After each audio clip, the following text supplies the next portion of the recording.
សេចក្តីជូនដំណឹងរបស់អាជ្ញាធរជាតិអប្សរាស្តីពីការអនុវត្តវិធានការនានានារដូវវស្សានិងផ្សេងក្នុងរមណីយដ្ឋានអង្គរបេតិកភណ្ឌពិភពលោកអាជ្ញាធរជាតិអប្សរាមានកិត្តិយសសូមជម្រាបជូនសមាគមទីភ្នាក់ងារទេសចរសមាគមមគ្គុទ្ទេសក៍ទេសចរមគ្គុទ្ទេសក៍ទេសចរក្រុមហ៊ុនទេសចរសមាគមអ្នកបើកបររថយន្តដឹកជញ្ជូនភ្ញៀវទេសចរអ្នកបើកបរដឹកជញ្ជូនភ្ញៀវទេសចរភ្ញៀវទេសចរជាតិអន្តរជាតិនិងសាធារណជនទាំងអស់មេត្តាជ្រាបថាក្នុងគោលបំណងរក្សាឲ្យបាននៅបទពិសោធន៍ទស្សនាប្រកបដោយភាពសប្បាយរីករាយនិងក្នុងគោលដៅបង្ការផលប៉ះពាល់ព្រមទាំងធានាបាននៅសុវត្ថិភាពជាអតិបរមានារដូវវស្សា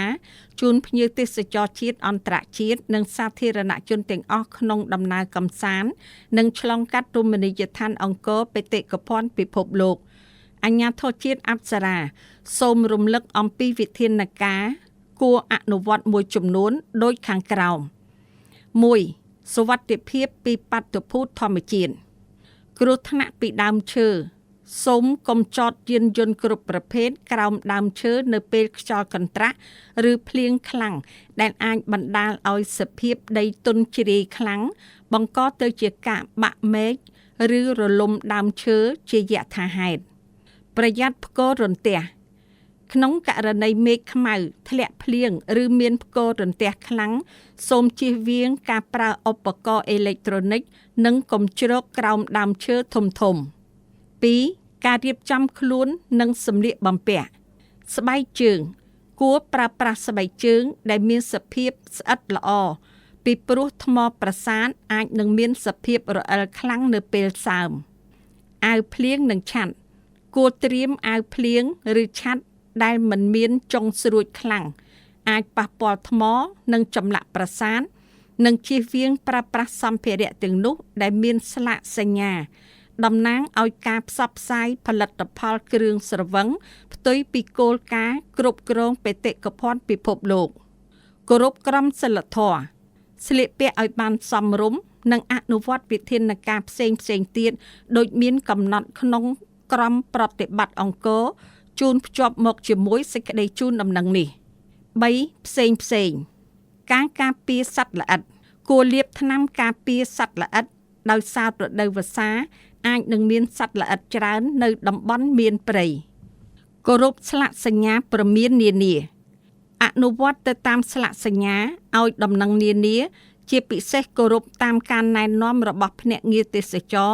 និងភ្នាក់ងារសណ្ដាប់ធ្នាប់ប្រចាំការនៅតាមទីតាំងនីមួយៗអំពីសត្វស្វា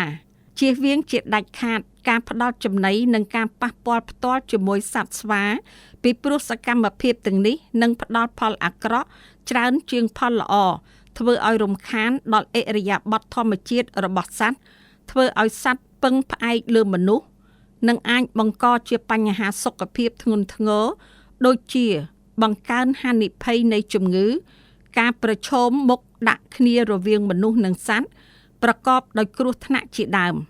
តាមរយៈនេះសូមទុកឲ្យសត្វរស់នៅតាមបែបធម្មជាតិមានសុខភាពល្អនិងមានសេរីភាពឡាក់សេចក្តីដូចបានជម្រាបជូនខាងលើសូមសមាគមទីភ្នាក់ងារទេសចរសមាគមមគ្គុទ្ទេសក៍ទេសចរមគ្គុទ្ទេសក៍ទេសចរក្រុមហ៊ុនទេសចរសមាគមអ្នកបើកបររថយន្តដឹកជញ្ជូនភ្ញៀវទេសចរអ្នកបើកបរដឹកជញ្ជូនភ្ញៀវទេសចរភ្ញៀវទេសចរជាតិអន្តរជាតិនិងសាធារណជនទាំងអស់មេត្តាជ្រាបជាព័ត៌មាននិងចូលរួមអនុវត្តតាមការគួរថ្ងៃច័ន្ទ10រោចខែពិសាខឆ្នាំមមីអត្តស័កពុទ្ធសករាជ2570សៀមរាបថ្ងៃទី11ខែឧសភាឆ្នាំ2026អាជ្ញាធរជាតិអប្សរា